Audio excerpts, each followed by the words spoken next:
Okay, can I give you some coaching real quick? Can I give you some coaching? Yes. Okay, you ready? This is a super cool trick, everybody. You're about to see me change her. Okay, here we go. Tell you what we're going to do. All right, so 0 to 10, how nervous are you right now? I'm thinking like 11. Okay, great. Can you describe what's happening in your body? I'm warm. I'm getting sweaty. Awesome. Are your pits starting to sweat now? Okay, yeah, she's getting warm under here, everybody. Yeah. I don't know what to do with my hands. Okay, they're perfect. Just like keep moving them like you're dancing. Okay, great. What else is happening as you're an 11? I can't stop smiling. Okay, okay. Terrific. So like the anxiety and the nerves are through the roof? No. No. Yes. Okay, yes. Okay, see, she doesn't even know where she is. All right, great. So let's make it worse. Let's go on stage. Okay. Everybody give her a round of applause. Okay, here we go.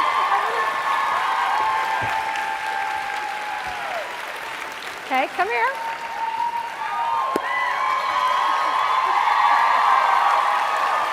Okay. All right, 0 to 10. How nervous are you? Did it go higher? Yeah, it did. Okay, going higher, everybody. Do you have a neck rash yet? It's getting there. Yeah, I used to get that all the time. Yep. Okay, so I want you to just kind of look out and look at everybody. How many? Yeah. Great, great. Okay, so I'm going to teach you something really cool. You ready? Yeah. Your body doesn't know the difference, everybody, between nervousness and excitement. Okay. So tell me, who's your favorite band? Nirvana. Okay, so let's say, well, I realize Kurt Cobain isn't here, but if he were, and if they were playing, and you had a front row seat, how excited would you be? Oh God, I'd be so excited. I'd be crying. Yeah, and would you have a neck rash? I don't know. Actually, I'd be sweating. You'd be sweating? Yeah? Yep. Would your heart be racing? Yeah. Are those all the things that are happening right now? Yeah. Okay, so your body, everybody, has the same physiological response to nerves and excitement. Exact same. The only difference between you being able to see Nirvana and you standing here looking out at everybody else and you're the one on stage is what your brain is saying about it. So I'm going to teach you a really cool trick. Okay.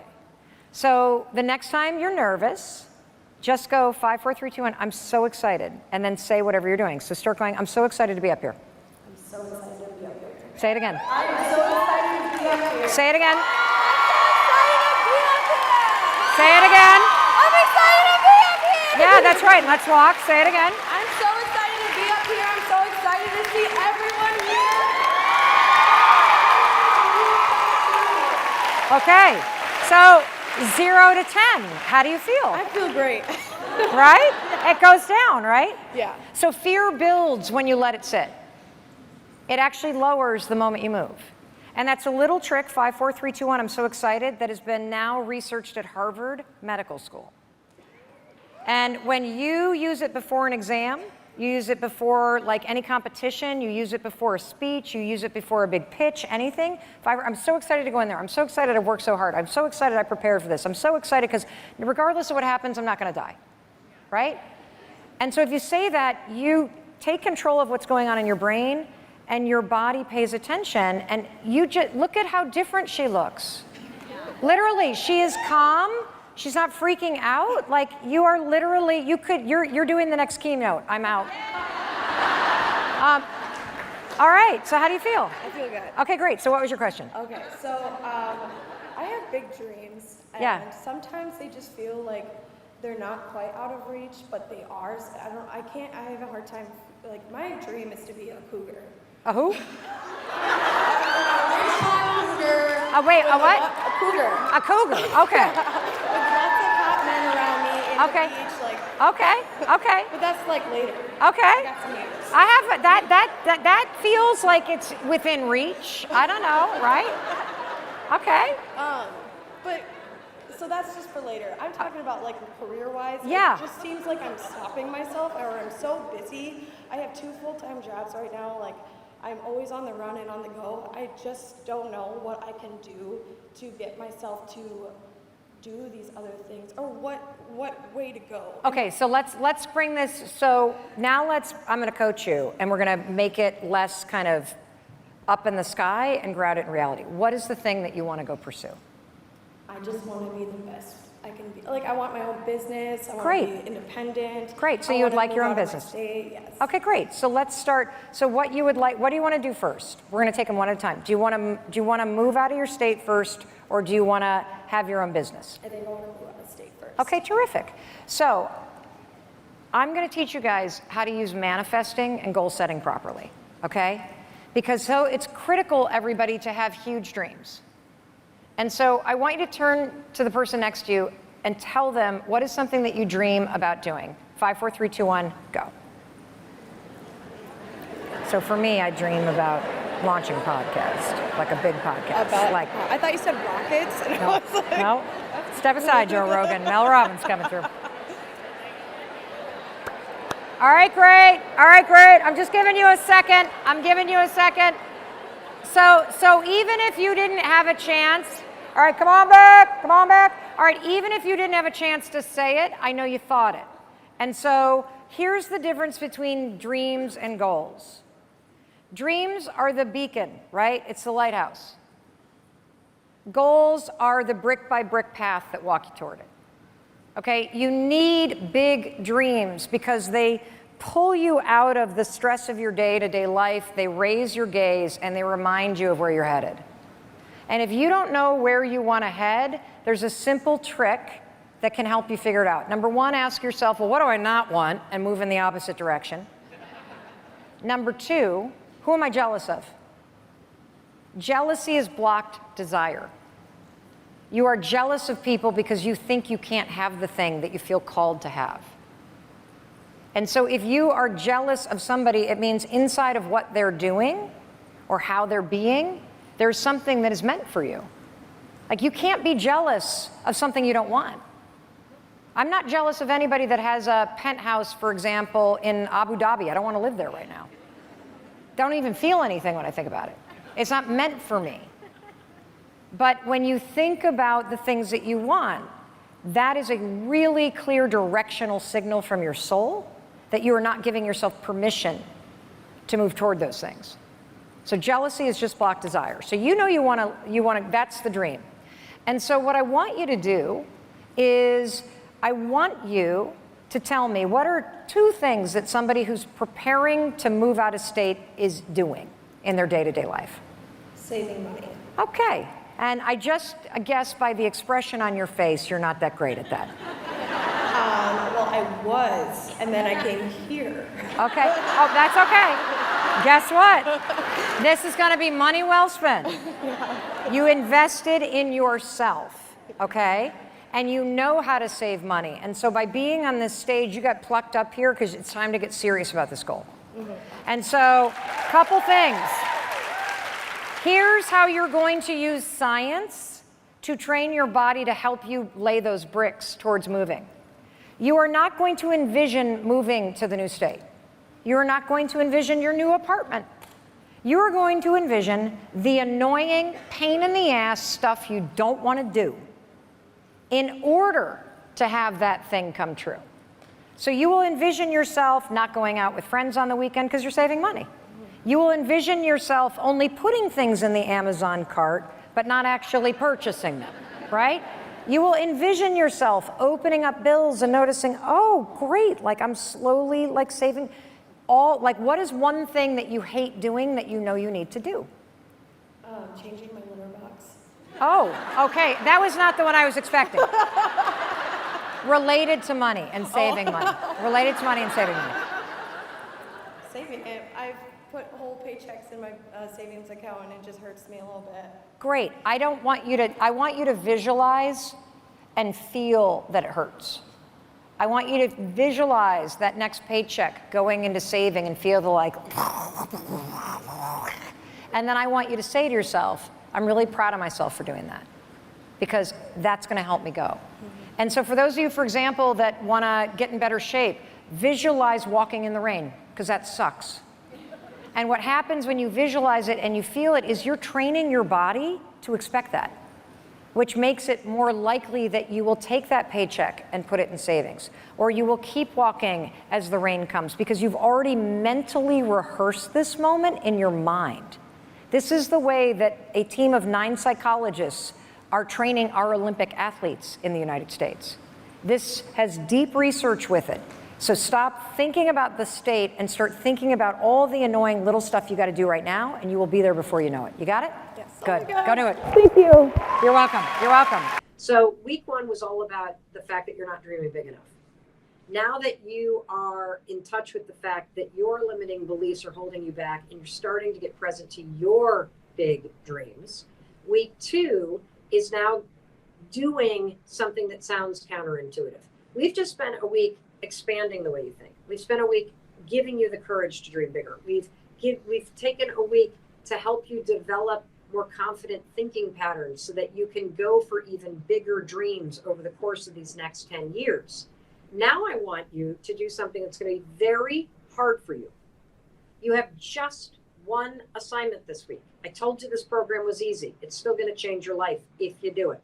You have one assignment.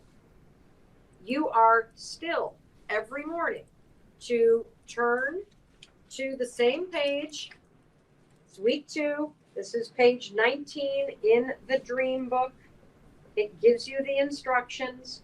Every day, this weekday, I give you the weekends off to catch up because I'm a really nice person and I want you to have your weekends. But every weekday, you're going to wake up just like you did last week and you're going to write your 5 dreams and then you're going to take notes.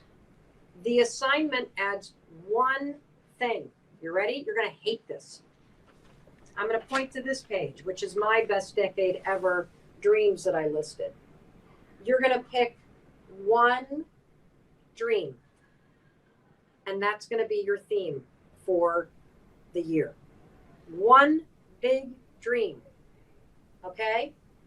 Now, for me, the big dream that I'm going to do is, you know what I'm going to do? I'm going to do the New York Times bestseller. And the reason why is I got to do this book, and I want it to be amazing. And I hate writing because I'm dyslexic.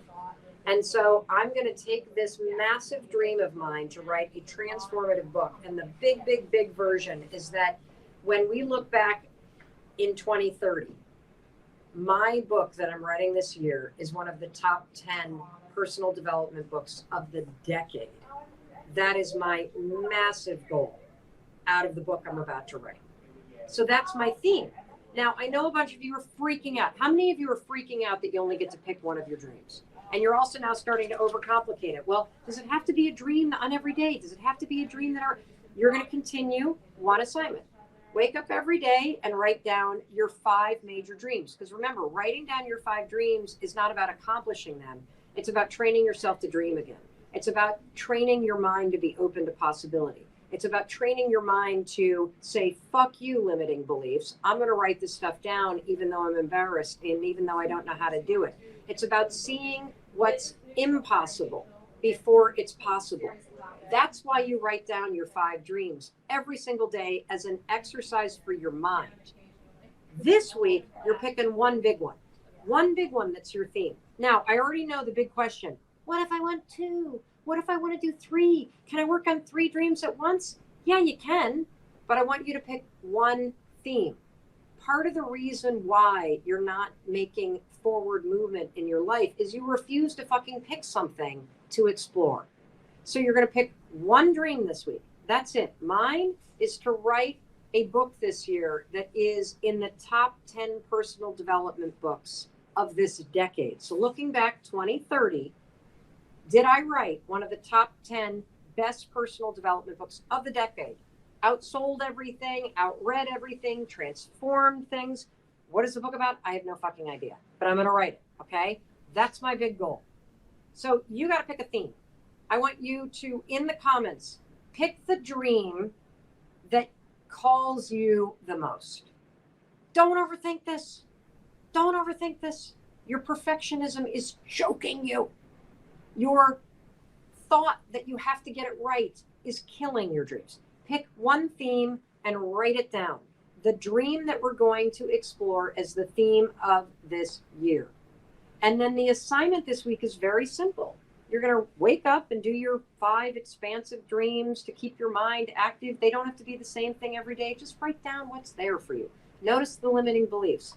And then all week, the content this week is about helping you shrink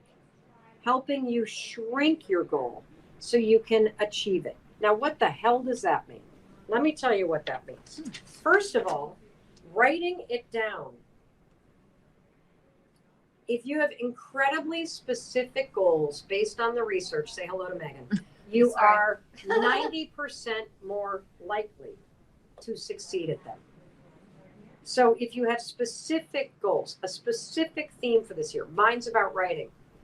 Mine, yeah, what do you got? I have a couple in here. What do you got? Keisha on Facebook says, lose half my body weight and become fit enough to climb a mountain. Keisha says, lose half my body weight and become fit enough to climb a mountain. That's the theme for this year. Amazing. Jenny says, 0 balances on my credit cards. Oh, I love Jenny's. 0 balances on my credit cards is my theme for this year. Those are the two really I love good those because they're ones. Specific. It's a theme. It's a beacon to pull you forward. 0 balances could be an outrageous goal because maybe your debt is enormous as mine used to be. $800,000 in debt is what I used to be. Losing half your body weight, climbing a mountain. You might be the kind of person that has huge dreams about being in the best shape of your life. And right now, you're embarrassed to leave the house. Right now, you wouldn't know what to do if you walked into a gym. That's okay. You have to start by naming your dream to claim it. This week is about taking that big, amazing vision that you have. And now I'm going to literally take you by the hand and show you that the first step is the vision. The second step is doing something really small. We're going to pick a theme. And then this week, I'm going to give you the tools to spend 15 minutes exploring it. That's it. That's it. You're going to have to find 15 minutes this week to explore this massive theme.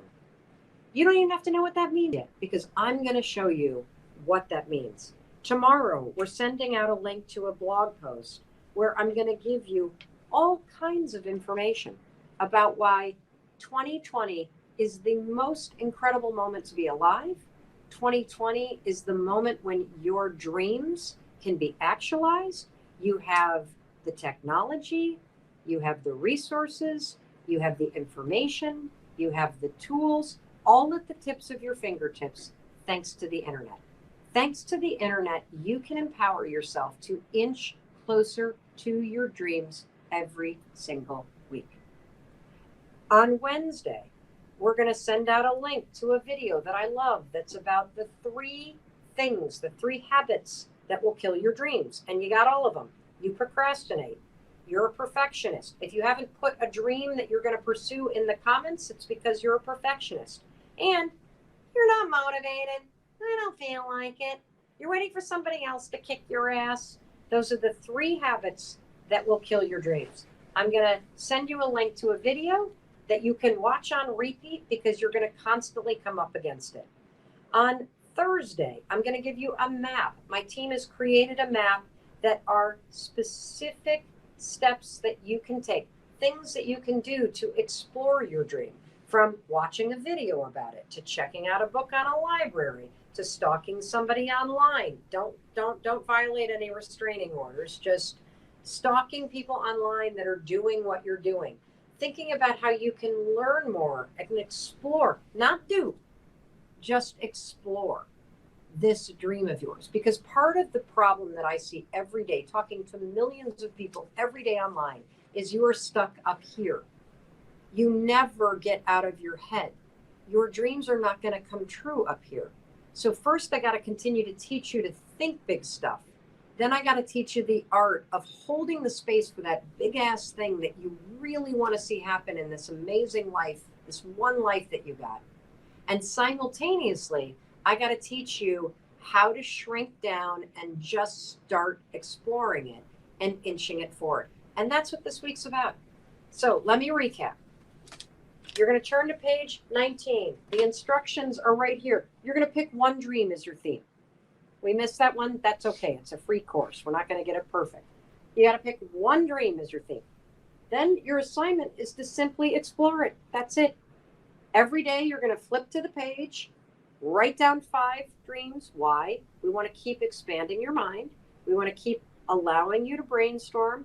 But the one theme is what you're going to explore. And all the tools this week are going to give you small ideas that you can do from watching a video. That's how you explore. Have a conversation with somebody about your dream. That's how you can explore. Read a book about it. That's how you can explore. Write about it.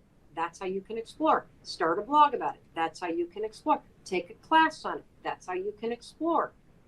Spend time researching and finding people that you could reach out to on LinkedIn that are doing it. That's how you can explore. Becoming an explorer is how you start to inch it forward. And that's what this week's about. On Tuesday, what are you going to do? Super simple. You're going to fill out your 5 dreams. Why? Because we want to teach you how to keep your thinking and your heart expansive. Then in the notes section, if you got time today to explore, fantastic. If you don't, no problem. Read the blog post. It'll take 3 minutes. Big deal. What are you doing on Wednesday? You're filling out the 5 dreams. Why? We want to continue to teach you how to keep your mind and your heart expansive. Then what are you going to do? You're going to explore your dream, or you're going to watch the video. If you don't have time for either, who cares? I haven't even filled mine out today, and it's like 6:50 Eastern. What are you going to do on Thursday? Very simple. I told you this program was simple. You're going to write down the 5 dreams you have. Why? Because I want to teach you how to be expansive in your mind and in your heart. I want you to continue to write things down that combat your limiting thinking. And then what are you going to do? You're going to look at the dream map that we send out. Maybe you're going to find 15 minutes to explore. Maybe you won't. It's okay. What are you going to do on Friday? Oh, simple. You're going to write down your 5 dreams. Why? I'm teaching you a skill. It is a skill to be an expansive thinker. It is a skill to see shit before it's possible. It is a skill to hold the space for something larger than what you're dealing with right now. It is a skill to have something bigger calling you forward while you're still where you're at. And it is a skill to develop the patience to be able to inch yourself forward and explore something that is calling you forward. That's why the program is designed like this. And on Friday, after you do all this, what are we doing? We got a live QA, because I'm sure you're going to have a shitload of questions. And I know the number one question, I can't pick one dream. I want to do them all. What if my dream isn't what I want it to be after I start exploring it? Ooh. The picking is the hardest part. Can you change if you want? But what would be so bad about exploring something for a year? You have no idea where it's going to. Can you explore a second thing too? Yes, but you have to pick a primary one. And it has to be the more important one. I want to teach you how to train yourself to dream big. It's actually a skill. And dreaming big is something that we used to do as kids, right? It was so easy as kids to sit in class because you were bored with, whatever it was that your teacher was doing, and you started to daydream. And as adults, we tend to lose that ability. So the Dream Book is going to be your companion to this program. And here's my philosophy about training yourself to dream big again as an adult. In the Dream Book, one of the things that you're going to be doing as a daily practice is you're going to do something that I do in my book. And that is every time I crack this open, because I keep my notes in here, is I write down the 5 things that I dream about. So I've written down, okay, I'm super embarrassed that I've written this down. So I'm going to tell you what my 5 are. And you can see, you probably can't see how red I'm turning because I have so much makeup on because I was in television today. And in television, they put a lot of makeup on you. In digital, I normally look like shit. But this is why we all need to learn to dream big and to dream authentically, because when you talk about it, you immediately shrink because we're trained not to have these aspirations. So the first thing that I wrote down is I want to be the #1 talk show in the United States. You know what's so fascinating is I used to dream of just actually being where I am. And now that I've achieved that, I have a dream that's even bigger. And what does it mean and why is this dream important to me? And this is part of what you're going to learn in the workbook, but I'll tell you why this dream is important to me. Because if we are #1, it means that the work that we're doing that I care so deeply about, which is helping people heal their minds and heal their relationships and to live a more positive, happy, mentally well life, that we're reaching more people. That's what that means. And that's why I want it. I wrote down #1 New York Times bestseller. I have for years said I don't give a shit about it, but I actually do, I guess. And I think it's because it would be really nice to have the powers that be actually acknowledge the impact that we're making. Do I need it to keep going forward? No, of course not. And I will keep going forward. I want to make the Time 100 list for mental health and for the work that we're doing. And the reason why is because as much as I like being an entrepreneur that does things in a very innovative way, that kind of public recognition brings with it resources and partners that would allow you to make an even bigger impact. And so when I think about that kind of recognition, it challenges me to dream so much bigger than I'm dreaming right now about the impact that I want to make in mental health. The fourth one, this is not my dream right now, but I wrote this down 3 days ago, and that is to be the happiest I've ever been living in Vermont. The reason why I wrote that down at the time is because my son is going to go to high school in Vermont, and we are grappling with a move. And I had a mental breakdown when we started looking at houses there, thinking I couldn't live here. One of the interesting things about dreaming is your dreams will change. I love the daily practice of writing in your dream book the 5 things you're dreaming about, because you'll notice that there are things that show up consistently for you, and that's a sign that it's important to pay attention to it. It's important to walk toward it. And by writing, I dreamed that I'd be the happiest I'd ever be in Vermont, I was doing the work of trying to shift my attitude about how I was feeling about a move when I'm not that excited about it right now. The 5th one is I want to build a summer house. I grew up on Lake Michigan. I've spent the last 30 years not on the water. I dream to be successful enough that someday, in the next decade, I will have the money to buy a fantastic piece of property on the ocean, and I will build an awesome house that is a gathering place for our family.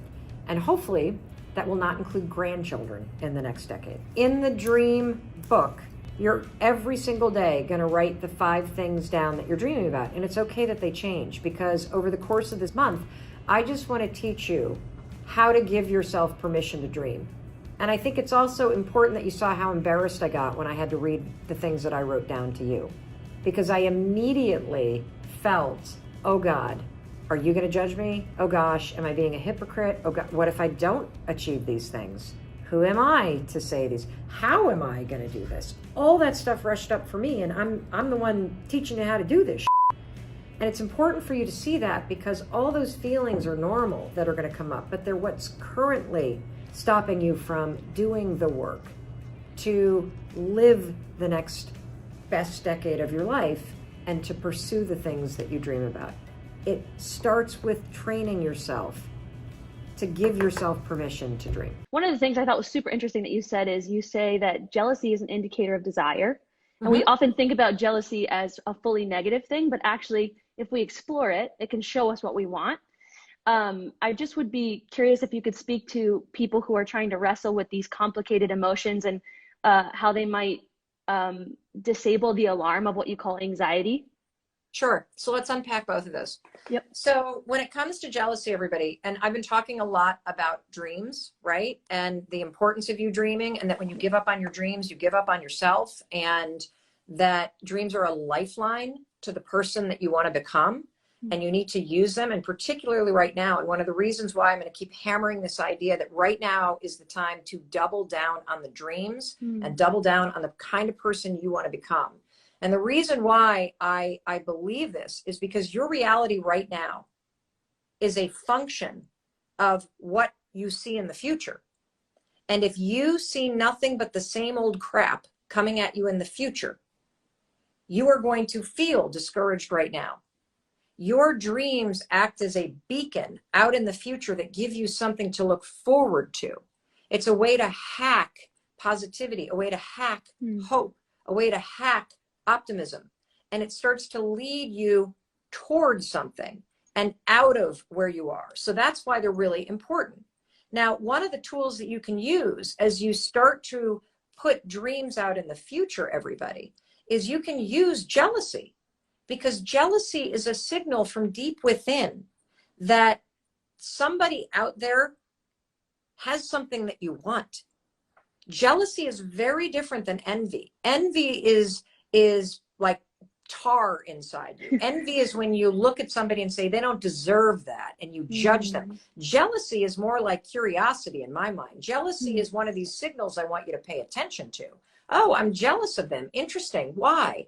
Oh, okay. Well, because they're putting a kitchen on in the middle of a pandemic and I hate this hideous thing I cook in every day. And that makes me angry that I'm not aligned with my partner and I've spent my money on stupid things at Home Goods. And I just like, why am I not getting work? So jealousy tells you something. Okay.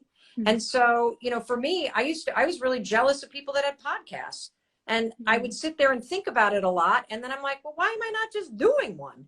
And so use it as a signal that there's something that your soul is trying to make you pay attention to. Somebody's doing something out there that you are jealous of. It means you want some aspect of that. Then unpack it. What does that mean? We go over that in Dreams and Goals. Listen to that one on Start Here. What if I want to start a YouTube channel for makeup and you don't have enough makeup to do it? And people are going to mock me for having tutorials with only 2 eyeshadow palettes and 2 cheap makeup brushes. Should I wait until I save enough money to buy proper makeup? Or should I start it tomorrow with what I have? Of course you need to start. Imagine if you became the makeup artist that was known for doing incredible makeup with only ever using 2 different brushes. Most of us can't afford to buy super expensive makeup. How about you become the person that shows the world how you do world-class makeup, only buying what you can find at Walmart or CVS. There is an entire brand. There are some makeup folks that I love. One of my personal favorites, Candy Johnson. She made her first video in 2009.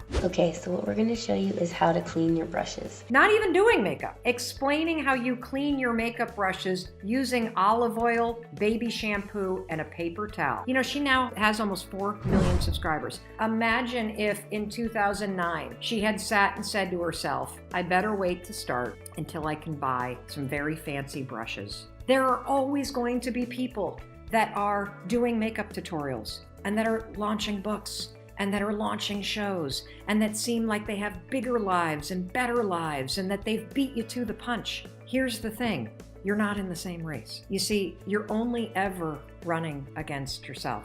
There's room for all of us. There's room for you to do the same thing. There's room for you to write that book. There's room for you to do those makeup tutorials. There's room for you to launch that restaurant. There's room for you to start your singing lessons. There's room for you to write that song. It is normal, and it is going to happen to you all the time that you are going to see people that seem to block out the sun whenever they make an announcement because they're that big and that amazing. I don't want you to allow yourself to shrink when somebody else is doing something that is similar to what you want to do. What is it about quitting your job that scares you?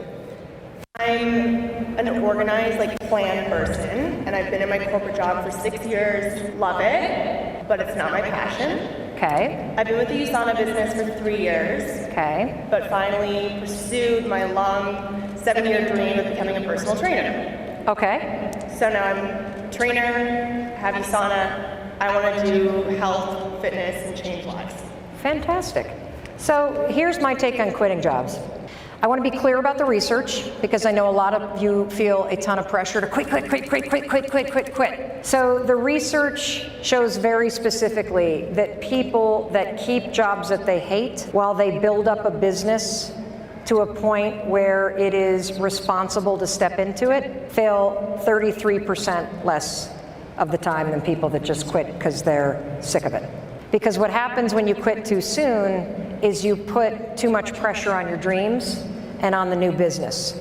And then self-doubt and overwhelm and the realities of what you have to be responsible for kick in. And particularly for those of you with a family, with people that you're taking care of, with obligations, you need to be responsible. Do not use being responsible as a shield for hiding that you're a chicken when you're ready. Because you know when you're ready, and my formula is this.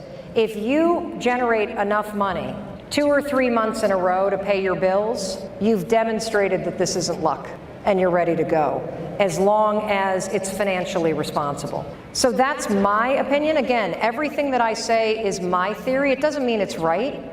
You have to take whatever people are telling you and calibrate it against what's right for you. Because when I walk out of here and Allie walks out of here, she's gonna go live her life and I'm not gonna be there except for on YouTube with her, okay? She's gotta own the decision.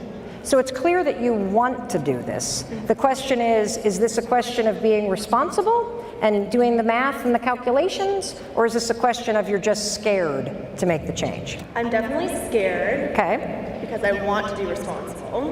And I've looked at some of my best friends that have quit and pursued their passions, and because they've opened the space of having time, they've tripled their income. Correct. And doing what they love. So can you make enough money to pay your bills? And have you done it consistently for a couple months? No. Okay. How much longer is it going to take you? Well, I've been thinking that I need to give myself a timeline to have like a fire under my ass. So look, she's a very organized person. I am not. A timeline would not work for me. I am more of a, I need to build up an emergency and then be left with no choice, okay? But if a timeline works for you, you need to create a timeline. So let's pick a date right now that is responsible. I think that if you put your head down and you did this, in the next 3 months, you could create enough income to prove to yourself that you could do this. You're gonna work yourself into the ground, you're gonna be doing the hustle at night and working during the day, and you're gonna be exhausted, and then you're gonna make it happen. But I think for your personality, let's pick a date right now. Go. 5, 4, 3, 2, 1, let's go. What are you waiting for? I'm sweating. Of course you are. So am I. What's the date today? I don't know. 17th. August 17th. How much money do you need to quit? How much money do you need to make in 1 month in order to say, I can do this? I haven't done that yet, and I feel like I need to do that. Say it right now. How much money do you need to make in 1 month to say to yourself, I can pay my bills?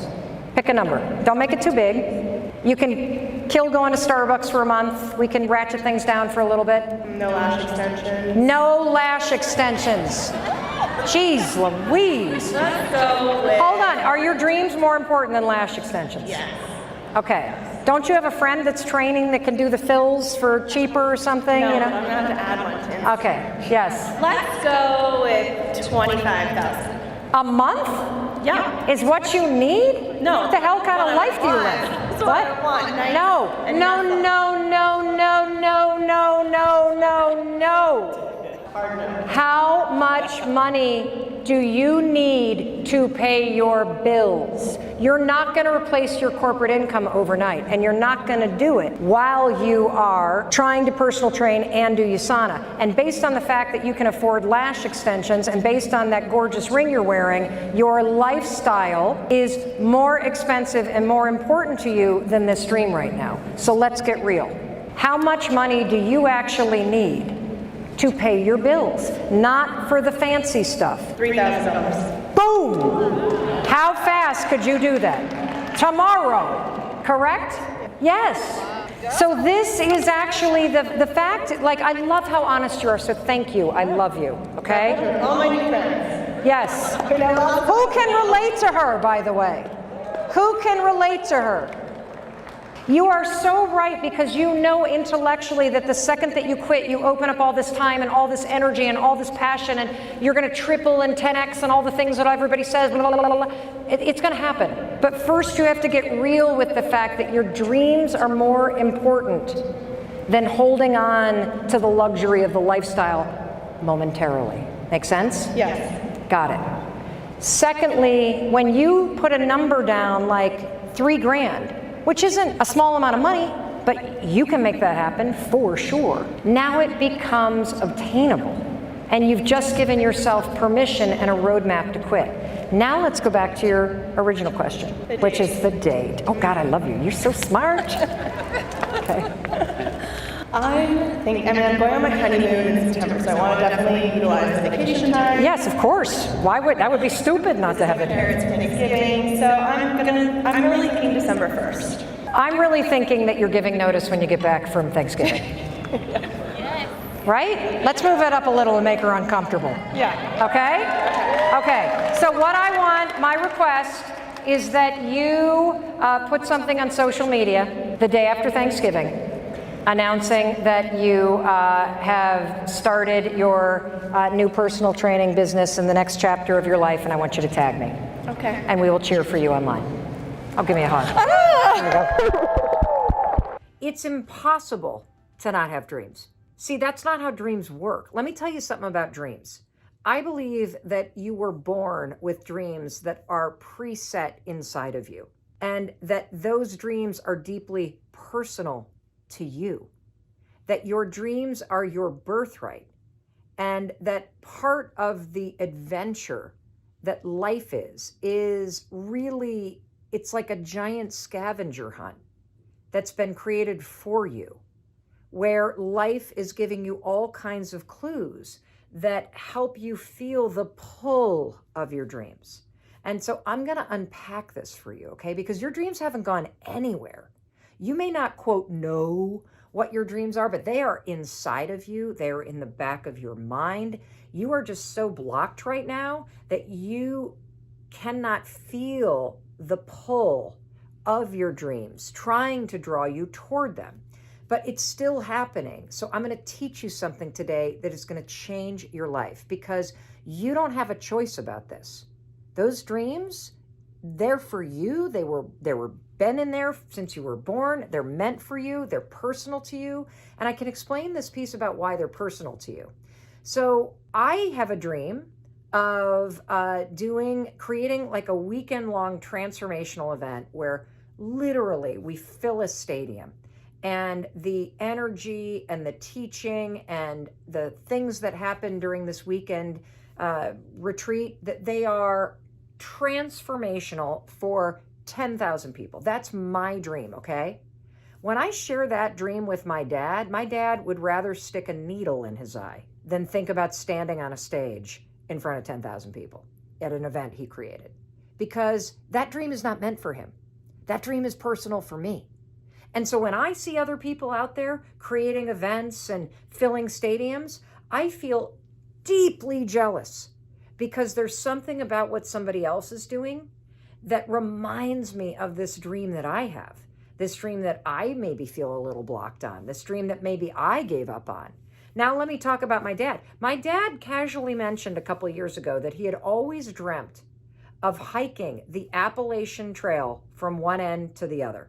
That takes like 6 to 8 months. I can't think of anything worse than hiking the Appalachian Trail from end to end with wet socks and wet underwear and pasty teeth and sleeping in a lean-to and eating out of a can and a can. This sounds like a nightmare. Why? That's not my dream. It's not meant for me. And so your dreams, I'm telling you, they're still in there, whether you can feel them or not. So that's number one. You got to accept the fact that you were born with dreams that are meant for you, and your job is to get unblocked so that you can feel the pull. The fastest way to get unblocked is to follow your jealousy. Now, that may sound like the most screwed up advice from somebody that is trying to help you improve your life, but trust me, jealousy is a super important signal, because jealousy is just blocked inspiration. That's all that it is. You see, you've convinced yourself that your dream isn't possible for you. You've convinced yourself you're not worthy of it. You've convinced yourself you're too old, or you're too young, or you're too this, or you're too that, or you're not good enough or smart enough, or whatever the hell it is. You've convinced yourself that your dream that was meant for you, that you were born with, that's personal to you, that it's not possible. But you still feel jealous of other people. That tells me that your dream is in the back of your mind, and jealousy is your inspiration, only it's blocked by your self-doubt. And so look around and see, who are you jealous of and why? Because there's something in that negative feeling that's an important signal for you. That jealousy is trying to wake your ass up and make you pay attention, that there's something that somebody else is doing. It could be the relationships that they have. It could be their health. It could be the discipline they have in their life. It could be what they do for a living. It could be their lifestyle. There's something about what that person is doing that's meant for you. Now, you're going to do it your own way, But your problem right now is that you're blocking yourself from even pursuing it. So, rule number 1, your dreams never leave you. So accept that as a fact. They've been in there. You're just blocked. Rule number 2, to awaken yourself, look around and notice who you're jealous of and allow yourself to start to follow that jealousy, be pulled toward it, unpack what you're learning about why you're drawn toward what these other people are doing, and start pursuing it and making it your own. That is how you get unstuck. That is how you start to find your dreams. That is how you let the pull of that blocked inspiration that feels like jealousy pull you toward what is meant for you. Those dreams have not left you. You are blocked, and you can change it. Julia, we're getting a lot of these questions. What do I do when I don't know my dreams and therefore I cannot visualize them? We did a training on visualization. I believe it was January 1st. We're changing the title on YouTube and Facebook to make sure that you know that it's about visualization. Mandy and Danielle, will you give me a thumbs up if you got that request and if that is in motion today? I believe it is January 1st. And rewatch the visualization training. And if you don't have a dream, I actually don't think that's true. Oh, awesome. It has been changed. Well done. So the title of it will have visualization in it. It is January 1st. Watch it. I explain the science of visualization. It's a fascinating video. And it will change the urgency with which you view the need to start visualizing. So I don't believe that you don't know your dreams. I think you've gotten so down and so resigned, or maybe your life has changed and you're a new widow, or you have lost a job and you feel a little beaten down, or you're broken up and you don't believe in your ability to make your dreams come true. So I'm going to give you a couple prompts. What's one place that you've always wanted to travel? That is something that you can visualize. Visualize what you would do, where you would go. I did that for my trip to Tanzania for almost 10 years. For almost 10 years, I literally would visualize spending my 50th birthday with my family in Tanzania on safari and being able to write the check. So think about a place you've always wanted to travel. Another thing that you could do is think about what your life would look like if you were proud of how healthy you are. What would you be eating? Who would you be hanging out with? What would you be doing? Another way that you can jumpstart visualization is you can think about somebody's life that you admire and insert yourself into it and start visualizing yourself doing that. You can, if you're like Nicole, and every one of you that raised your hand and said, yeah, I have limiting beliefs, and so I do this sabotaging behavior, you can use visualization to simply visualize what it would look like to have a day where you are completely in control of your decisions. What does it look like when you wake up? What do you feel when you wake up? What do you eat for breakfast? What are you doing in the middle of the day? Who are you hanging out with? What are you doing at night that energizes you, that makes you happy? Visualize yourself going to bed, feeling proud of what you did. And maybe it's just that today you didn't buy anything you didn't need. Today you didn't veer off of the eating program that you are following so you can become a healthy eater. Today you interrupted every single negative thought. It doesn't have to be something massive. It can just be that you made it through the day in a way that makes you feel empowered. That's how I would jumpstart it. Because the thing about visualization, everybody, is these are new skills. It's like learning how to do a cartwheel for the first time. You're not going to master it in the beginning. You don't have to do 50 cartwheels in a row. You're learning the fundamentals and the science behind it. And if you go back to January 1st and you watch the video about the two-step process, you visualize it very specifically, and you allow yourself to feel the positive emotions of happiness, of pride, of feeling satisfied with what you've done. You allow that emotion to go through your body as you're visualizing yourself going through your day, or you're visualizing yourself on safari, or you're visualizing your first book being completed. That is the science behind it. And so you're practicing it as a skill. And look, you may visualize something for a week and then be like, you know what? I don't want to visualize that anymore. I want to visualize something else.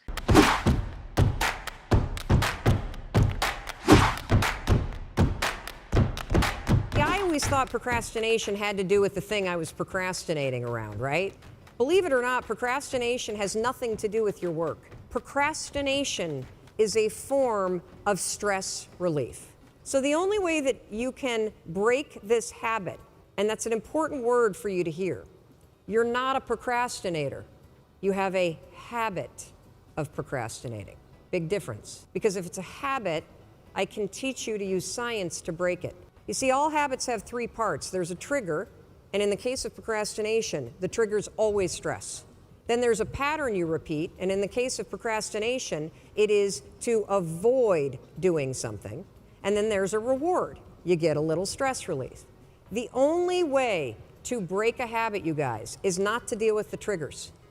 You're never gonna get rid of the stress in your life, but you can 100% change your pattern of avoiding work. So next time that you're in a situation where you feel yourself hesitate, you spent way too much time checking out the highlights from last night's scores, what you're gonna do is you're gonna go, oh, I must be stressed out about something. Acknowledge the stress. Then go 5, 4, 3, 2, 1. I want you to count to yourself because I want you to interrupt the habit that's stored here, and I want you to awaken your prefrontal cortex. Then I want you to just work, just for 5 minutes. The reason why I want you to only work for 5 minutes is because your problem isn't working. It's the habit of avoiding. I just need you to start. And here's the other cool thing. We know based on research that if we can get you to start, 80% of you are going to keep going.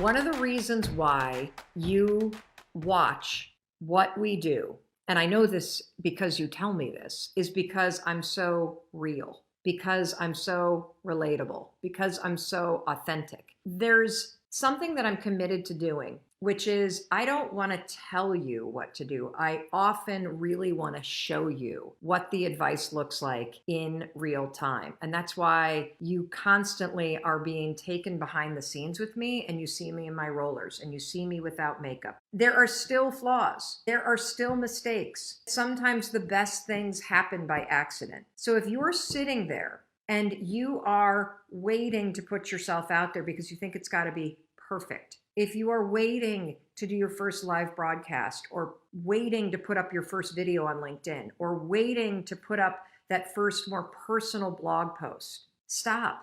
The only way that you start is by starting. The only way that you learn is by doing. The only way that you're going to get better and learn how to do things in a way that is better than you do them today is to do stupid stuff like I do all the time, like pushing live stream and going live for 45 seconds and making those mistakes. And one of the things that I've learned in my business is that the mistakes are where all the learning is. And actually the mistakes and the imperfect stuff, that's where the gold is, everybody.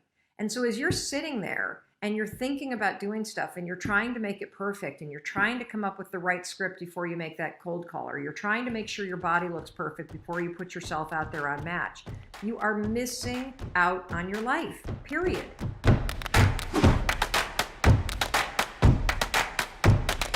Everybody is plagued with the disease of waiting.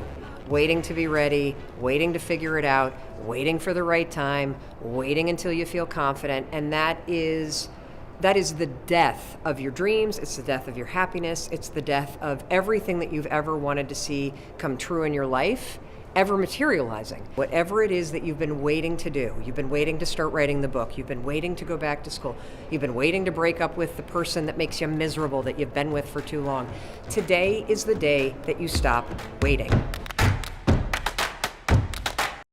Let's start with a metaphor. I want you to think about your life like a book. A book is divided into chapters. Some chapters are boring and a grind to get through, and others are exciting and you hope they never end. And right now, you're in a chapter. Maybe this chapter of your life is a grind. It's overwhelming and unsatisfying, and you feel stuck reading it over and over again. Maybe you want to start a new chapter, but you don't know what the next chapter is about, and so you keep rereading the one you're currently in. Here's the greatest thing about life. You don't have to know where this next chapter is going. You just have to start writing it. I want you to envision a blank page. What do you want to write? What do you see for yourself? I don't want you to try to figure out what job or business you should write on that page. What belongs on that page are the dreams that you have for yourself and your life. And all that's required to start writing is to start saying yes instead of telling yourself no. Yes, you should start that podcast. Yes, you should go back to school. Yes, you should try to launch that business. Whatever it is that you've been doing, whether you're 3 years out of college and it's a job you can't stand from a major you hate, or it's a 20-year career that you're just burnt out on, or maybe you stepped away from the workforce to raise your kids, or perhaps like so many people right now, you've been laid off. This is the moment to write your next chapter. You're not too late.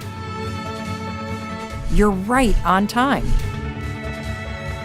All you need is a blank page and a pen. Here, you can use mine. If you ever find yourself feeling stuck when you're manifesting, feeling like you can't visualize the steps that lead you to what you want is an extraordinarily common obstacle when you're manifesting. Because remember, manifesting is the practice of preparing your mind, body, and spirit to do the work to achieve the things that you want. And as you probably know, manifesting has 4 different parts to it. First of all, you got to give yourself permission to really have what you want, okay? Because you got to have the thing that you're visualizing be something that is authentically something that you want. Number 2, you must see yourself taking the steps, the tiny actions, and doing the work that will lead you to creating or having what you want. Third, you got to feel in your body what it feels like to do the work. And you also have to feel pride as you see yourself doing the work, because that amplifies your mind, body, and spirit really imprinting and training and preparing for it. And fourth, obviously, you got to take the actions. And all of that manifesting and preparing inspires you to take the actions. But one place where so many folks get stuck when they start trying to make manifesting a daily habit is you go and you know what you want, but then you sit down and you try to imagine what the steps are that you need to take to get there, and you don't have a clue. Your mind goes blank. If this is you, I'm so excited that you're watching this, because the simple trick based in science is called the power of objectivity.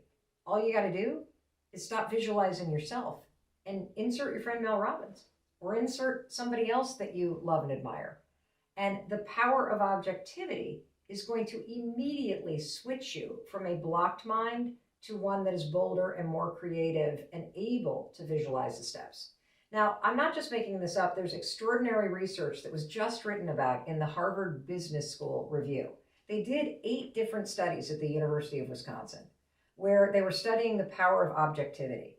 And with thousands of participants, here's what they found. When participants tried to visualize themselves doing hard things, immediately, the participants, when they thought about themselves doing something hard, like let's just say asking for a raise, okay? I want you to imagine yourself asking for a raise or applying for that dream job. When you visualize yourself doing it, you immediately focus in on minutia. You start imagining all kinds of things that could go wrong. You start arguing against yourself, and doubt comes flooding in. You have a very cautious mindset when you place yourself in those scenarios. However, if you were to visualize me, Mel Robbins, asking for that raise, immediately your mindset switches to being very bold, being creative, seeing all kinds of opportunities. And in fact, when you not only visualize me, your friend Mel Robbins, asking for that raise that you want, when you give me advice, you're super enthusiastic. You're like, Mel, you should go for it. And I bet in your life, you have probably told friends or loved ones, you should ask for more money. And you mean it because you're visualizing them. But you yourself won't visualize yourself doing that. You talk yourself out of it. We've all had this experience. You yourself are probably sitting there going, you're right, Mel. I constantly tell my friends, you deserve more. You should break up with that jerk. Do. You should go for it. But when it comes to yourself, you see the excuses and doubt. So I want you to leverage not only this common sense, but this research to your advantage when it comes to manifesting. Pick what you want. And then if your mind goes blank when it comes to seeing yourself do the work, literally just insert your friend Mel Robbins or insert anybody that you love. In fact, I got a story about this. Years and years ago, this would have been, 20 years ago. At the time, I was a life coach and I had a really small little practice here in Boston. And I went to a seminar that Oprah Winfrey had here at the Boston Convention Center. It was part of her Live Your Best Life tour. And I went to the seminar because I thought, well, this would be a great place to land life coaching clients, right? You got thousands of women at the convention center who all want to improve your life. So I can go and I can network, and who knows, I might meet some amazing women and meet some amazing business partners and land some clients. So I'm sitting in the audience and, the DJ starts playing the music and everybody gets out of their chairs and we all start dancing around with our name tags on. And then all of a sudden the DJ dies down the music and we all settle down and this woman walks onto stage. Now, I didn't recognize this woman. I didn't have my program in my hand, so I had no idea who it was. I had never seen her before. I had never heard her before. When they announced her name, not a clue. All I knew was when she started talking, something inside me was like, zzz, energetically, something shifted. I bet you've had those moments where you're like, boom, you know that something is meant for you. You just feel pulled toward it. Like you can have this experience with a piece of clothing, with a house, with a puppy, with a person, with an experience, with a place. Well, this woman walks on stage and I had this energetic shift that was like, and I immediately felt my body go, you need to be doing that. But what I saw was she's on a stage. She's clearly an author. She's making people laugh. She's inspiring. Oh my gosh, she's a life coach? Well, this person I'm talking about is none other than Martha Beck. I didn't know her at the time, but she's an international best-selling author. She writes for O Magazine. She was clearly speaking on a stage. And guess what? She was Oprah's designated life coach. And so I have this energetic shift where I'm like, I want to be doing that. I want to go from just coaching individual clients to having an impact on a much bigger scale. Now, keep in mind, at the time, I have only been coaching people for 2 or 3 years. I've never given a speech. I had never written an article in a magazine. I didn't have a book. I didn't know how to do any of those things. But I went home from that seminar and I sat down and I cracked open my journal and I'm like, I want to speak on stages. I want to write things for magazines. I want to write a book. I want to impact millions of people. I want to do what Martha Beck is doing. I didn't know how to do any of it. And so I developed this simple tool. Now, little did I know, I was just instinctively leveraging the power of objectivity. Since I didn't know what to do, and I also didn't know who to ask, because 20 years ago, I didn't know a single person that had published a book. I didn't know anybody that wrote for magazines. I didn't know anybody that spoke on stages for a living, and I certainly didn't know anybody that knew Oprah. So I didn't even have anybody that I could ask. There weren't as many articles online, so it's not like I could blog. YouTube was not really a thing, so it's not like I could watch videos. I mean, you know how lucky you are to be able to research all this stuff? I was just me, Mel Robbins, with a handful of clients here in Boston, now inspired to do what Martha Beck's doing, with no clue how to go from here to there. I didn't know the steps. So I came up with this little tool. It's so funny when I think about it now. Do you want to know what the tool was? What would Martha Beck do? That was it. Well, what would Martha Beck do? Because I figured Mel Robbins had never done any of those things, but Martha Beck had. So in any moment where I didn't know what I should do, I just figured I would ask myself, well, what would Martha Beck do? And I kind of thought that maybe if I acted like she acted, maybe I would eventually start to steer my life in the direction that her life was headed in terms of writing books and standing on stages 20 years ago. So I was leveraging the power of objectivity. So this is what happened. A couple weeks go by and nothing miraculous happens in my life. And I get an email and I'm up late and I'm working on something and this email comes in. And the email is from a friend of mine who works in New York. Hadn't seen her in a while, but she knew that I was a life coach. And I noticed that she was forwarding a PR request from Inc. magazine. And Kate wrote to me, "Hey Mel, not sure if you're still life coaching, but see below. Someone is writing an article about life coaching for Inc. magazine. Thought you may be interested in applying." So I scroll down and I immediately start to read the email. Now there were a couple things that jumped out immediately, right? Number one, the PR request was over a month old. Number two, the deadline had already passed for submissions to be featured in the article. Number three, I had none of the credentials that they were looking for life coaches. Number four, I had none of the types of clients that they were looking for. Now, thinking about it from Mel Robbins' point of view, my mind got very cautious and I started to focus on all the minutia. I'm too late. I'm not qualified. I've missed the deadline. They're never going to pick me. Self-doubt started to creep in. Just like it's happening for you when you manifest right now. Your mind is going blank. You're full of doubt, which is why you can't see the steps. I, in that moment, asked myself, well, I know what Mel Robbins would do. Mel Robbins would hit delete and go on with her evening. But what would Martha Beck do? The second I leveraged the power of objectivity and I imagined her in the situation that I was in, my mind got more creative, it got bolder, it got more energized, I saw possibility. I literally said to myself, well, what have I got to lose? Martha Beck would probably just respond. And so I did. I just freeformed the thing and wrote this long email, and then hit send. Do you know the very next morning, the person that had sent the inquiry out wrote me back and said, I've already finished the article. I was about to submit it, but I was so taken with your email that I'd love to come up to Boston and follow you around for a day and include you in the article. And it was that article, which published about 5 months later, that caught the attention of a bunch of people in the media business in New York. And that's what caused this major pivot that happened in my career. Honest to God, it was the power of objectivity and simply asking myself, what would Martha Beck do? So, super common to feel super stuck when you know what you want, but you can't visualize yourself taking those steps because you're thinking cautious. Your self-doubt is consuming you. You are insecure in your ability to actually do those things, so you can't even embrace the visualization of yourself doing it. Simple. Insert someone else. And you can always pick your friend Mel Robbins.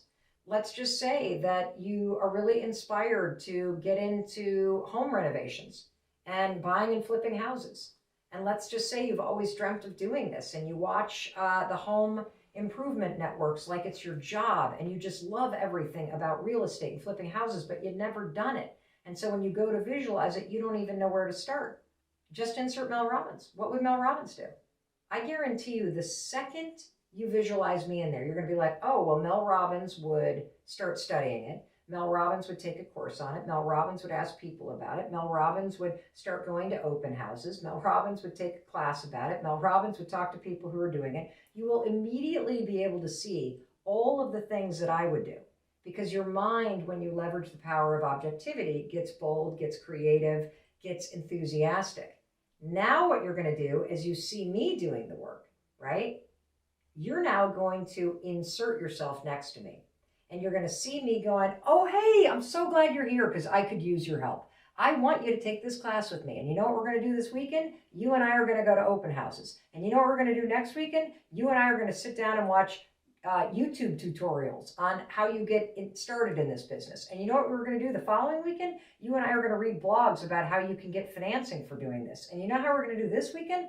And I will walk you step by step in your visualization in doing it. And you visualizing yourself next to me will jumpstart your mind into being bolder, more enthusiastic, more creative.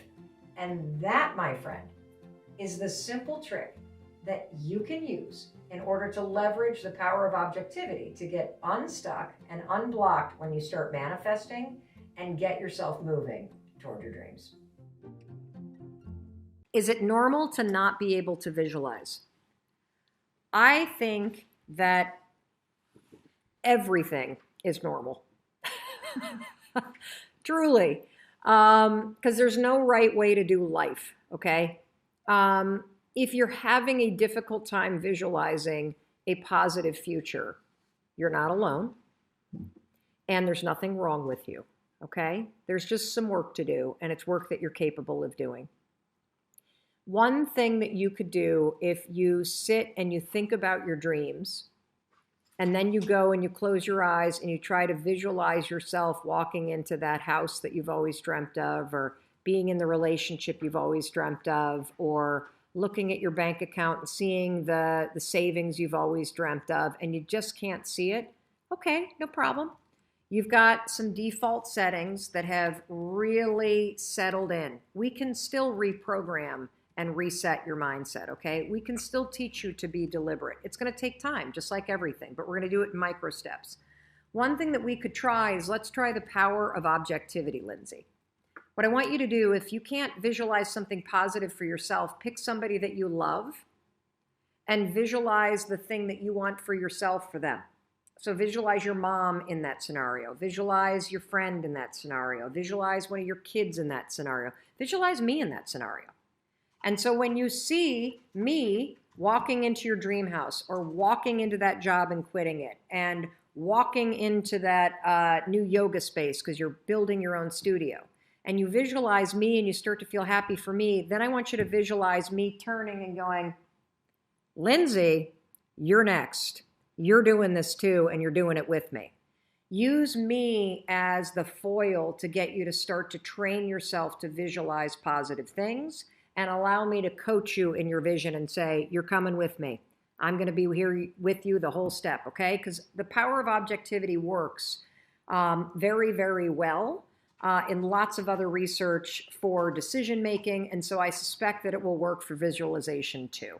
Here's why visualization works. I'm going to make this last point, and then we're going to jump into today's lesson, which is about the two modes that your brain operates in, and why it is essential for you to understand these two modes in order to change your mindset, and also how you can start to switch in between the two modes of your brain. Super cool stuff. But first, for Shelley, she visualized herself doing a 10K walk in 6 months, and I bet she felt very happy and very proud as she did that. Why is that important?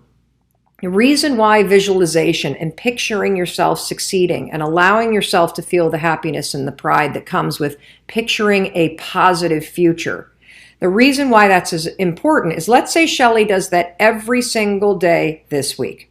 Every day she wakes up, she walks for 5 minutes, and as she's walking on that treadmill, she's visualizing herself finishing a 10K in 6 months and how proud she is.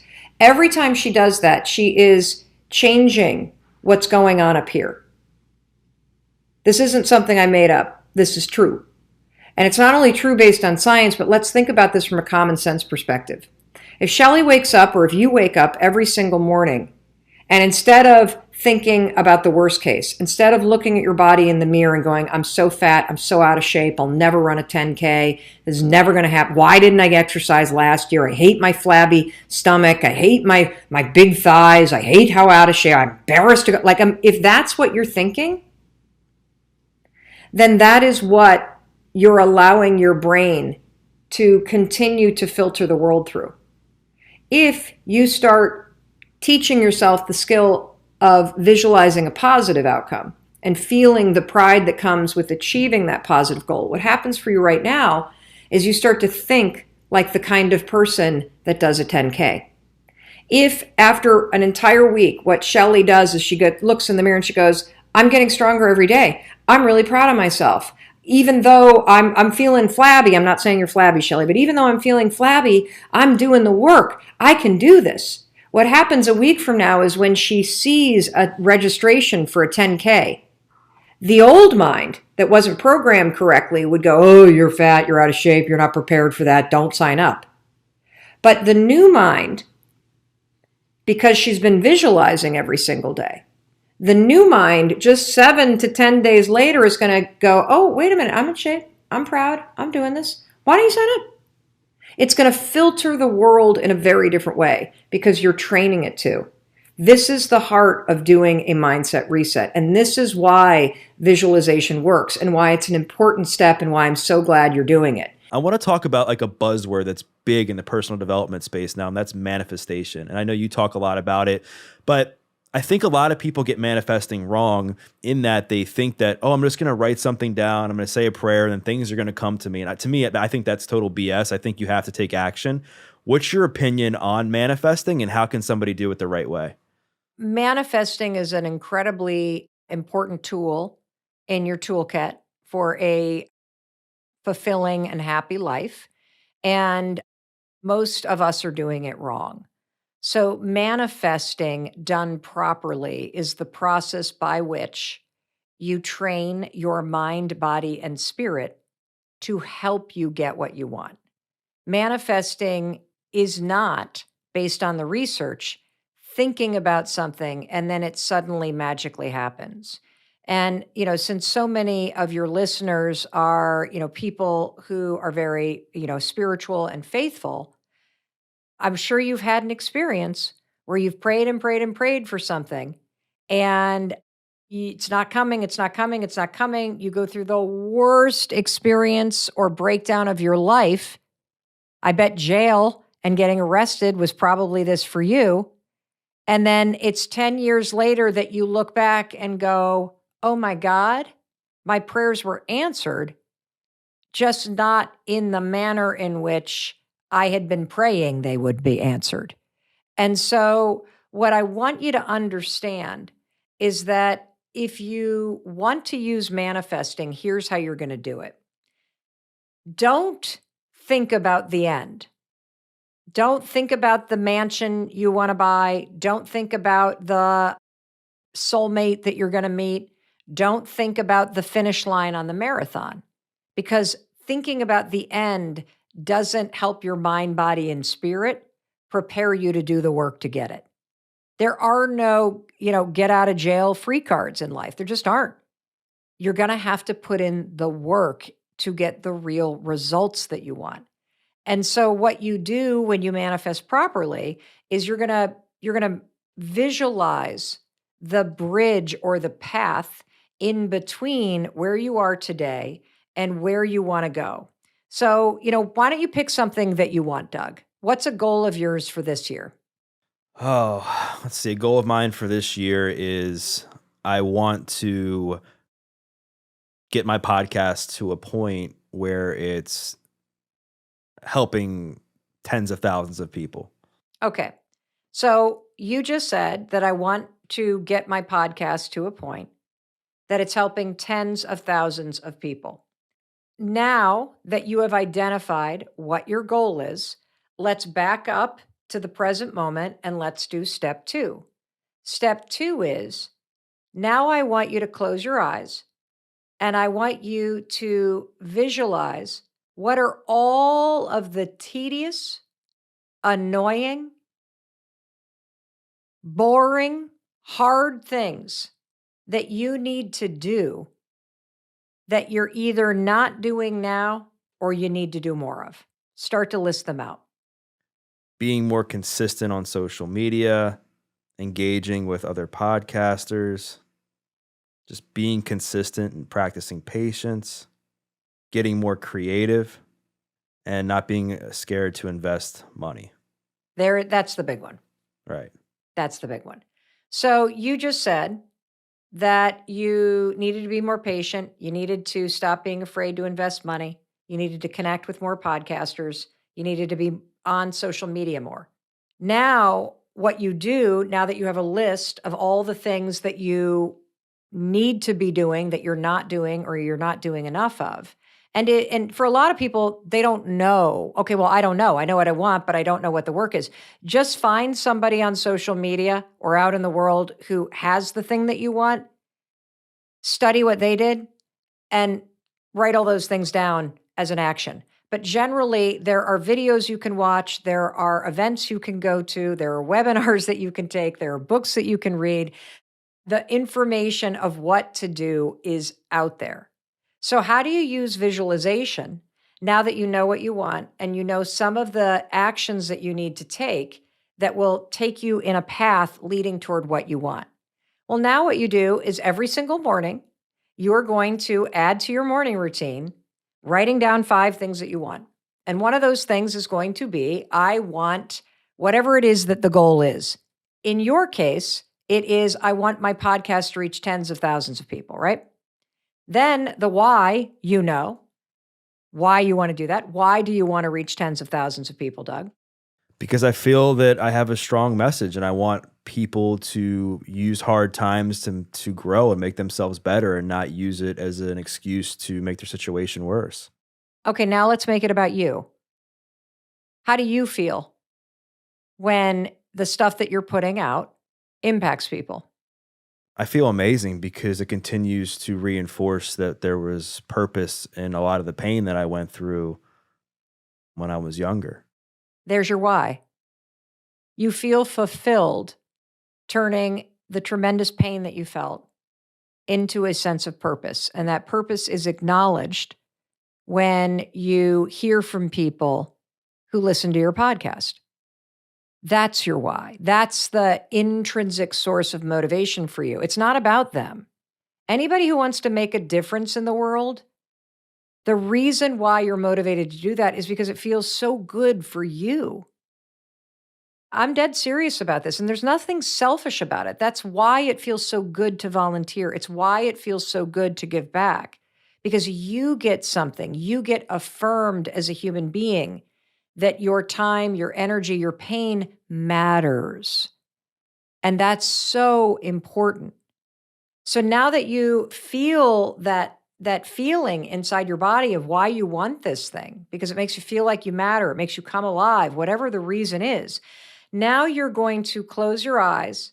And you said the hardest thing for you is going to be to invest money in growing this podcast. So I want you to close your eyes and I want you to describe for me an image of how much money and what you're actually investing in. Okay, so describe that scene for me. Put me at the scene. So I'm investing in production. I'm investing in somebody to help me do some of the tedious tasks that I'm working, that I'm like staying up super, super late. That's can be overwhelming at times because I still do have a training business. I'm investing in travel to network with other podcasters and meet different people at conferences. Mm-hmm. I'm And as you see the money going out the door, what are you feeling that's negative in your body? It's uncertainty Where do you feel it in your body? in my legs. You feel it in your legs? Okay. Yeah. And I don't know why. I think it's because I hold a lot of stress in my hips, but Well, it's that you know what that is, by the way, is that's your nervous system feeling uncertainty. That's where you feel it. right. This is how you manifest properly, by the way. Right here. You have to visualize in your mind writing the check and feeling the pain in your legs of uncertainty. You have to visualize in your mind sitting in that plane seat, flying to a conference, feeling the pit in your stomach, being worried about whether or not anyone's going to take you seriously because there's all these big podcasters there. You need to feel your chest contract and squeeze in as you walk up to somebody that you deeply admire and you start a conversation, or you walk up to an event organizer and say, I'd like to apply to be on a panel next year. How do I do that? And your chest gets really tight because you feel like you don't belong there because you don't have the numbers yet, or whatever your stupid story is. When you picture that in your mind and you feel the negative sensation in your body, you are doing resistance training. This is how you align your mind, body, and spirit to not resist the hard stuff. Here's a cool fact about your brain. Your brain doesn't know the difference between you actually spending the money, buying the plane ticket, getting on the plane and flying to that event, or you imagining it in your mind. And when you run through the hard things that you're avoiding in your mind and you allow yourself to feel the negative sensation in your body, you are training and mentally rehearsing the exact same way Olympic athletes do with the 9 sports psychologists that the U.S. Olympic team has to help our athletes prepare. You are mentally rehearsing before the actual event so that your mind and your body are trained to anticipate and push right on through all the stuff that's scary because you've already rehearsed it. That's how you use manifesting to help you do the work to get what you want. Wow. I'm so grateful that we kind of brought that up and that you helped walk me through this. What did you get out of that? Well, I became aware of not only what I need to do, but like what's the fear that's attached to it. What is the fear? Well, the fear is always going to be uncertainty or scarcity, because I think the one thing that's been beneficial to me in my life is that I've always had my back against the wall from being somebody who was a convicted felon in jail, not growing up with a ton of money, that sort of thing, where I've always been forced to just hustle, work, where I'm used to this kind of situation. But on the flip side, the negative is I'm so used to being stressed because I grew up in a stressful environment. I put myself in a stressful environment from selling drugs and doing drugs for a majority of my life when I was younger, so that a lot of times now I've had to become aware of when I'm creating more stress around something that's a good thing instead of something that I would have seen back in the day as something that was bad or whatever. This one's from Marcus on Facebook. I have a dream to lose 100 pounds. I've been overweight my entire life, and I've never been able to make the lifestyle change to make whatever weight I lose stay off. I always have the excuse I'll start Monday, or I already slipped up, so I might as well just give up, or I'll spend days coming up with a workout or diet plan and never actually get around to doing it. How do I make this time different? Well, Marcus, number one, I need you to change your approach. First of all, losing weight is not about what you eat or what you exercise. It's not about the plan. You've got to start with what's up here. You need to change your thoughts before you're going to stick to a plan. So I'm going to give you a piece of advice that is part of what I recommend people start doing, because I think the issue is not your ability to stick to a plan. I think the issue is your limiting beliefs are so strong and they are so ingrained in you that you will not allow yourself to stick to a plan because you don't believe you deserve to, you don't believe that you're good enough, and so we got to start right there. This is going to sound really weird, but tomorrow morning I want you to start, or tonight, you can start tonight when you go to bed. Whatever your non-dominant hand is, so I'm a right-hander, which means my left hand is my non-dominant hand. So use whatever hand you do not use to write, and when you go to brush your teeth tonight, and every morning and every evening from here on out, I want you to pick up the toothbrush with your non-dominant hand, the hand you normally don't use, and I want you to brush your teeth with that hand. And while you're brushing your teeth with that hand, I want you to say to yourself, I deserve to be healthy.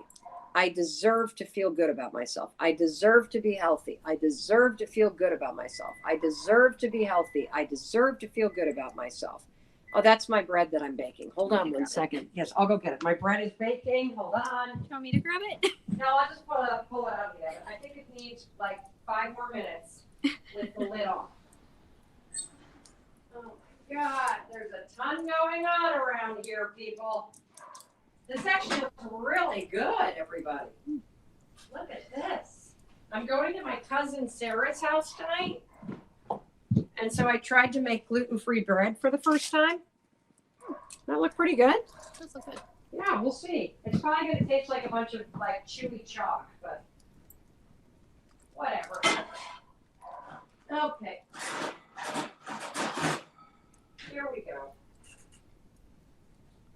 You're gonna have to put that bread recipe in the newsletter now. Oh God. I don't know that this is going to be a good one, but I can give you my normal bread recipe that is not gluten-free, but I'm making gluten-free tonight because our cousins eat gluten-free. So when you brush your teeth with your non-dominant hand, something really cool happens on a scientific perspective. Because you have to focus as you're brushing your teeth, your brain's got to really pay attention because you're using the hand you don't normally use. Whatever it is that you're saying, I deserve to be healthy. I deserve to be healthy. I deserve to be healthy. It sticks up here because you've activated the part of your brain because you're focusing on brushing your teeth with the hand you normally don't brush with. You've activated that part of the brain. So the message that you're putting in there, I deserve to be healthy, sticks faster. Because if you have a belief that you don't deserve to be healthy or that you're not good enough or that you're a loser or that you're a fat slob, whatever stupid thing you say to yourself, if you believe that, of course you're not going to make healthy decisions. Of course you're going to blow things off. Of course you're always going to find a reason not to stick to it because your belief system tells you not to. So that's why you got to start with the toothbrush trick. And then the second thing I want you to do, could you just pick an easy plan? How about Weight Watchers? Oprah's now in charge of it, so we all know it must be amazing. And it's super simple. I have a ton of friends that have used it. If Weight Watchers isn't your thing, then just pick something simple. Anything will work. Absolutely anything. The trick is catching the belief system that makes you think you don't deserve it and interrupting it and starting to get yourself to believe that you deserve to be healthy, that you deserve to feel good about yourself. Then when you change that belief, you will be in a much better place to stick to a plan because you'll actually believe you deserve to. So that is my recommendation if your dream is to get healthy. And remember, it's a day by day by day. This is not about starting Monday. If you've fallen off the diet plan, you can start right now. You can say from this point forward, you are going to stick to this plan. All right. This is Sherry. Sherry. One dream I thought of is to become a book reader. Read books for companies like Audible. After my research, I found it pays $30 an hour. I'm a teacher and I tutor for $70 to $90 an hour. Ooh, good for you. Should I pursue that dream even though it's not monetarily productive? Why would I quit my day job for a dream job which pays less? Do I drop the dream? Sherry, I love this. You know why? You are asking yourself the wrong question. You're saying, should you quit your job? Should I drop my dream? You're going either this or that. Here's how you take care of this situation. In the very beginning, your dream is not ever going to pay you what you want to be paid.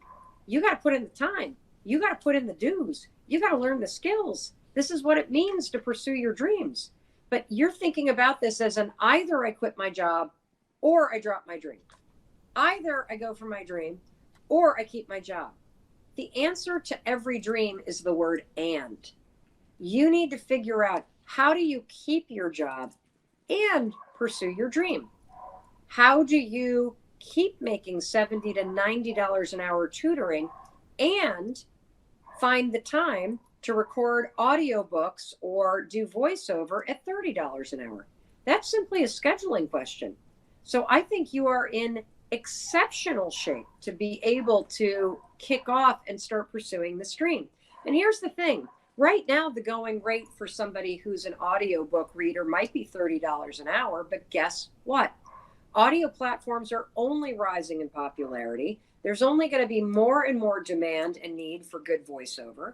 And so getting in at the ground level now and starting to do voiceover for reputable companies like Audible, taking courses in it, learning how to have a better voiceover voice through breathing techniques or watching videos online.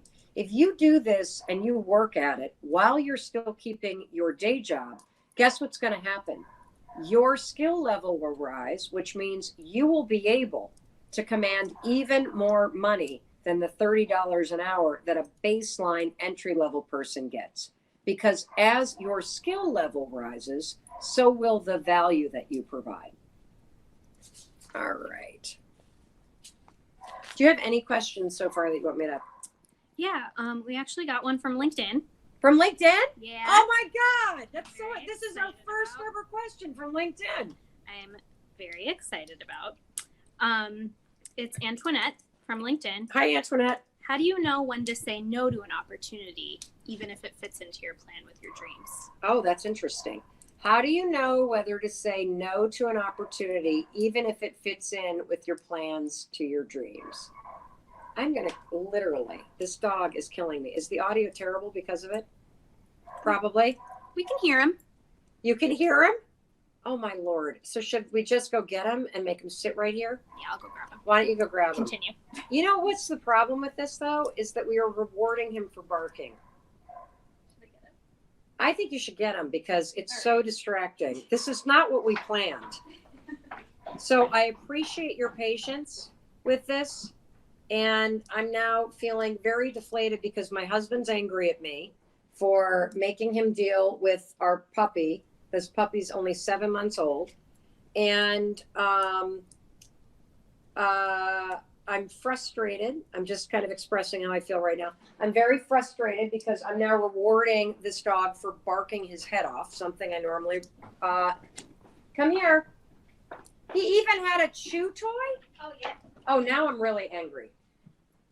This dog even had a rawhide, everybody. Oh, he's going to go sit on his bed, and you better be good.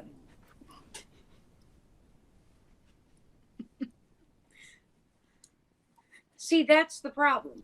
I now just reward it. I mean, thankfully, now we don't have any barking. So, you know what's amazing about what just happened? You can plan like crazy. Danielle fought the weekend traffic to get out here to executive produce this. We have a rundown with all your questions that we walked through so I could make sure that I get all the points. We have one of our studio lights here because we knew it would start to get dark. I knew the house was going to be cleared out because my husband and son had to go run off and do some stuff because there's a big community theater thing happening this weekend that we're helping out with. And even all the planning. I've got a dog that's being an asshole because he's angry that he was in his crate with a beef flavored rawhide to hang out with. And I tried to talk through it. Danielle was wonderful, smiling and trying to ignore it.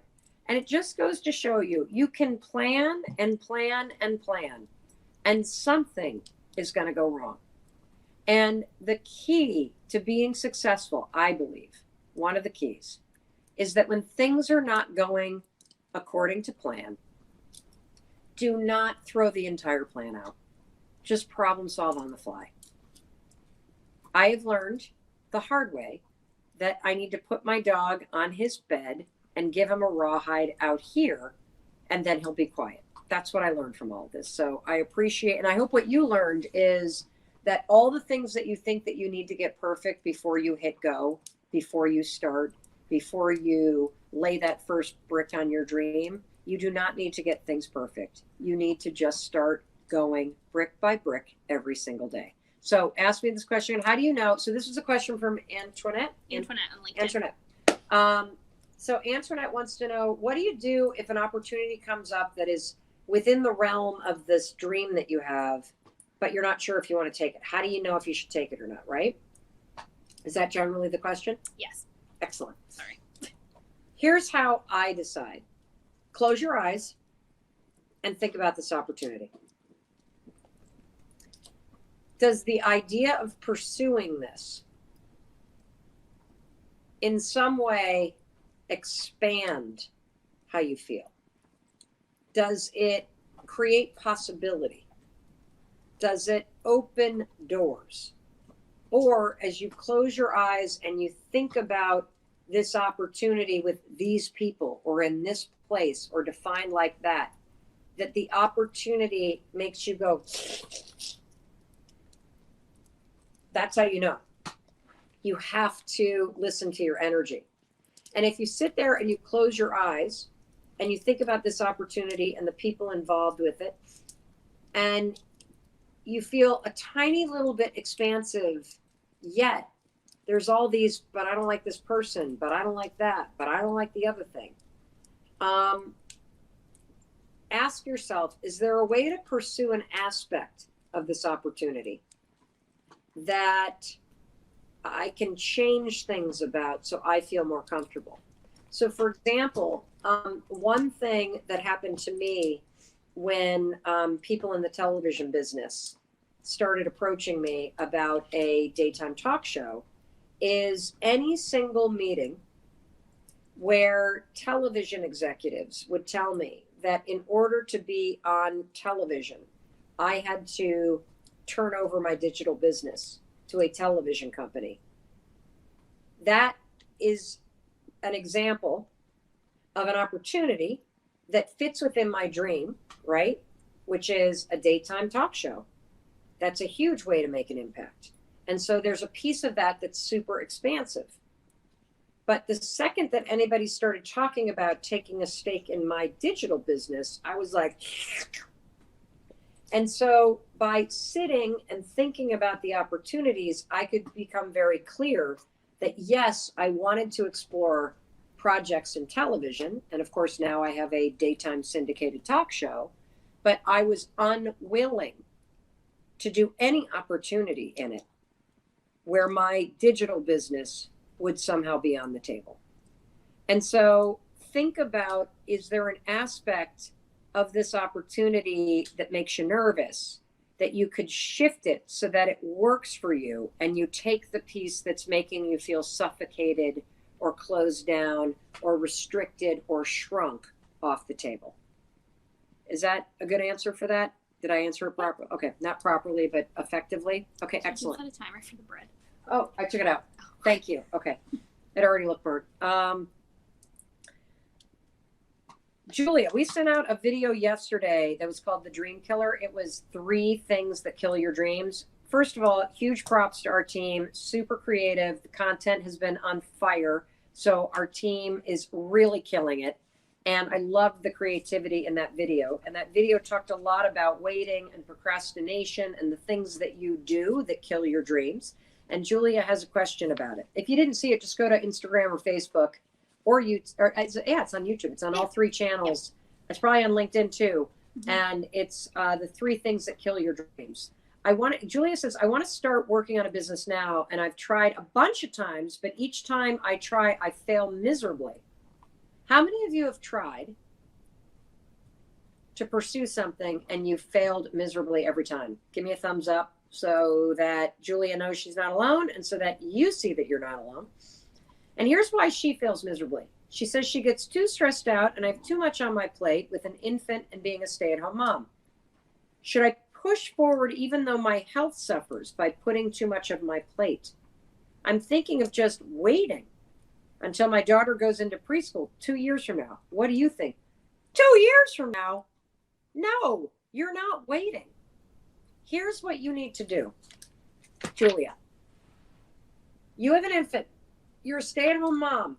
There's a lot to do. It can be very isolating. People hear stay-at-home mom and they think, oh, you got all the time in the world. But the truth is, you have almost no time because you're constantly taking care of your infant. And then while your infant's sleeping, hopefully your infant does sleep and nap during the day. But during those windows of bliss when they're napping, you're exhausted. You got stuff to do around the house. You got errands you need to run. So there's not a lot of time. So here's the thing, though. You need 10 minutes a day. Your issue isn't that you don't have time. Your issue is you're making the amount of stuff that you need to get done way too big. And so I want you to go back to the toolkit that we sent out this week, the Dream Builder. And I want you to look very closely at page 4. Page 4 is where we walk you through your big dream. Your job, if you're somebody like Julia, that you make this too big, too overwhelming, too much going on, you get too stressed out, so you quit. Your job is to use page 4 of this to shrink down everything that you're doing.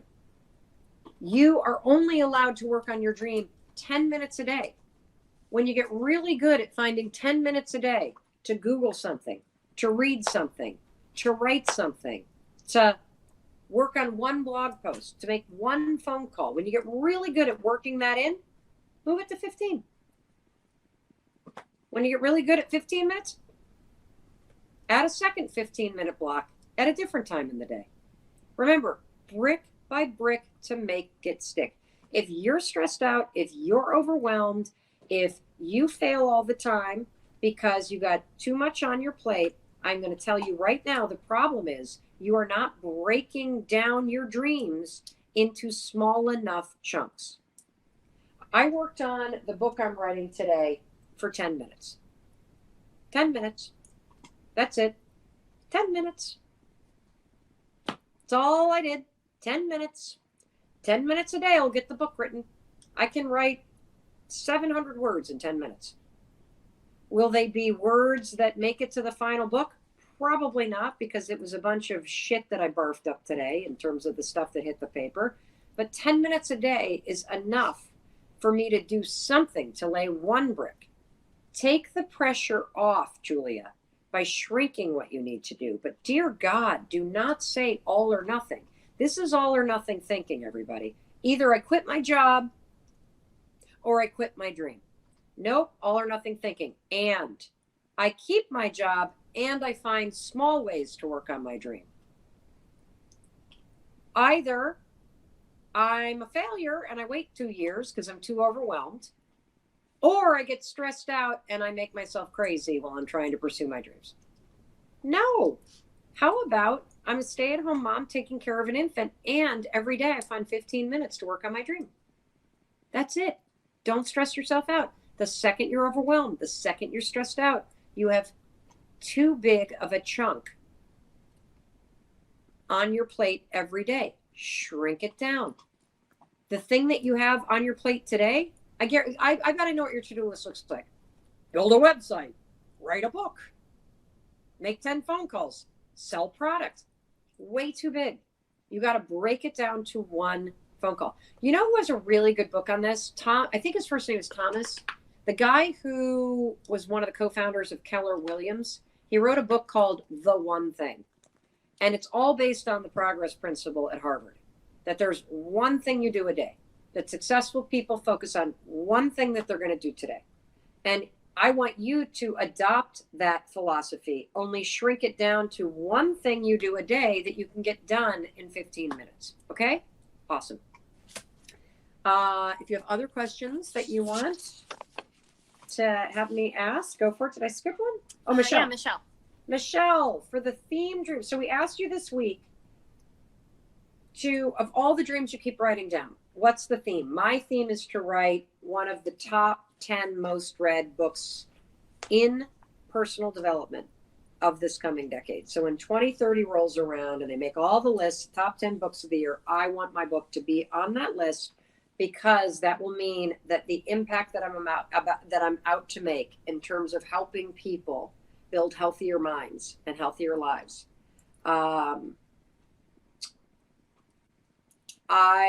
If I make that list, that means that book has reached millions and millions of people.